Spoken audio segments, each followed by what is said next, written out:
I've always been excited by making. We had a home where we were always making. My parents were particularly my mother. We'd always be doing things together. The sewing machine was always out. There's always fabrics out. There's always pens, paint. So I think it was very much part of that period in my life. But also, I had a Saturday job in a craft gallery, and I think it gave me contact with makers and with beautiful work. So I think it was always part of what was happening in my life, but also something that excited me. So when, of course, I decided to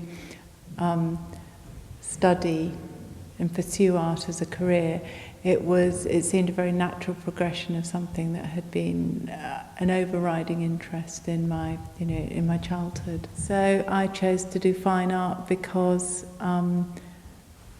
I felt that it was a way that I could be creative, be exposed to art and visual culture.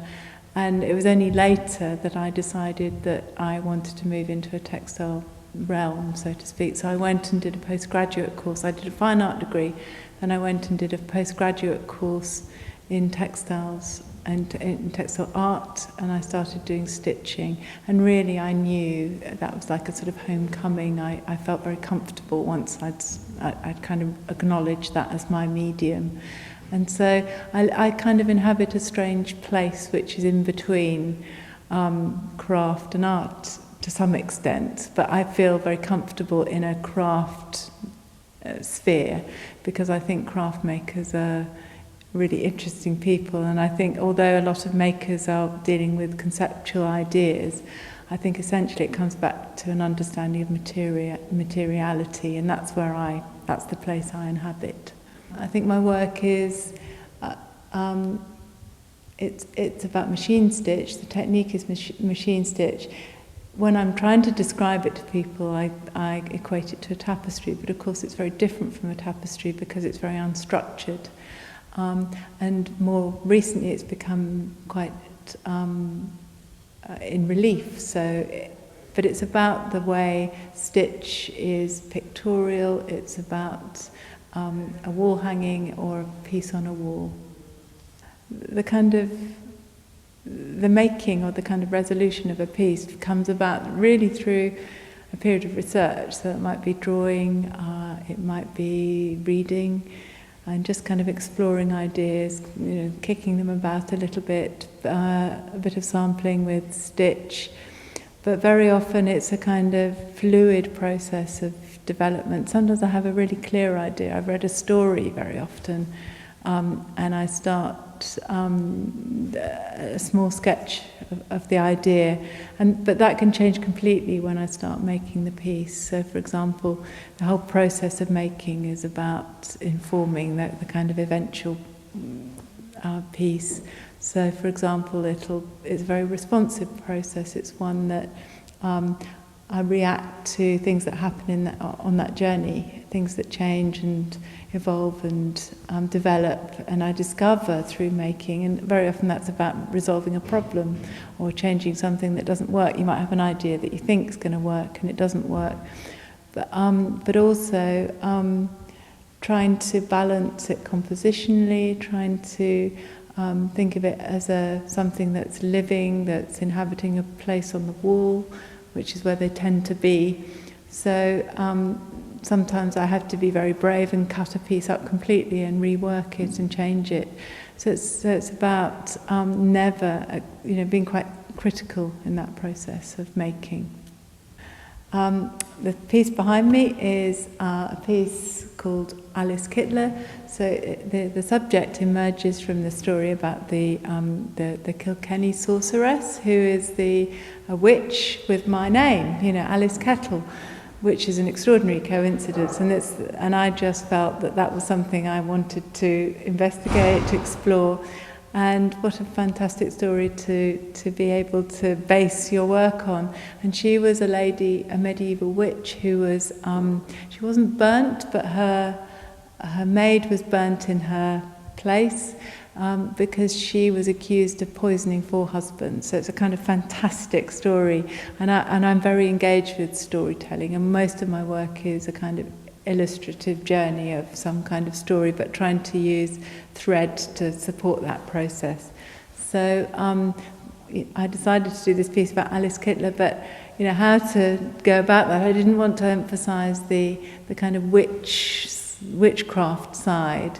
And I saw her as quite a kind of strong female figure who, through circumstance, through misfortune, through whatever reason, was in this position. And so I was examining my own motivations, my own kind of strength of mind when I'm doing my work, and of course the kind of sense of gender. The female issue about textiles is often about female.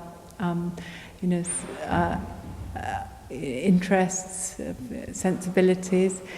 And the other subject that came to mind was Elizabeth I, who is the British Queen. 2 centuries later, she was she was on the throne, and she's very important in her singularity. She's unmarried, and of course she chose that circumstance because she was in a position of power, but also it made her quite vulnerable. And I thought this was quite an interesting contrast. And the portraits of her are beautiful, absolutely remarkable, very symbolic, very much about dress, trying to show her majesty through that. So I thought this is quite a nice vehicle to have this very stylised kind of portrait of Alice Kittler, to contrast those 2 personalities. So I've used Alice Kittler with this, she's barefoot and she's got this extraordinary dress on. And I filled it with ephemera, so to speak, parts of, detritus, so to speak, from my studio, so it kind of had a sense of me, but they became decorative elements which were possibly about me, but also about this other Alice Kettle, who was mask-like, sort of indeterminate in the space she inhabits, but yet powerful in her relationship with her husbands. So I just stitched pieces in on her skirt, little bits of fabric. I've also been doing a lot of collaborative work, working with other materials, so bits of that came in, bits of wood, bits of other objects, and almost a kind of decorative celebration of the status of this woman. So it's a square piece, it's very formal. The coloration is meant to be based on deep, rich hues which are taken from those Elizabethan portraits. The issue is how you move on next. That's always, when you've done a big exhibition with a lot of work, in a way it lingers with you, but also it's that ongoing journey that informs the next stage. And I kind of don't really want to leave Alice Kittler behind totally. And I think there are things I've learnt very much from looking at that as subject matter. But I am also experimenting more with my with other materials, bringing those in collaboration with thread, and trying to look at the sense of drawing, so bringing painting techniques in as well. I think, in a way, I can't predict where I'm going next. I have certain things I'm committed to doing, exhibitions and commissions. Thread will always be my medium. That's my impetus, and that's my kind of exciting place. And it's just developing and growing that. So I'm not quite sure where it's taking me just at this moment. Probably into maybe 3 dimensions, or, exploring away from the wall. So we'll see. I think if someone, an emerging artist, is wanting to study or to pursue professionally craft or art, particularly craft, I would say it's the most wonderful life I've had. I've met extraordinary people, I've done amazing things, but you have to work incredibly hard. You have to be very committed, you have to be very self-critical, but you have to be joyous in what you do, but you have to work very, very hard. And you have to pull in the support of your family and friends. and don't give up. You know, you'll get a lot of knockbacks. I get lots of knockbacks, but if you're excited by what you do, and if you're continuing to make discoveries and push and develop the work, then it's the most fantastic place to be. You know, being creative and handling materials is, you know, very, very special.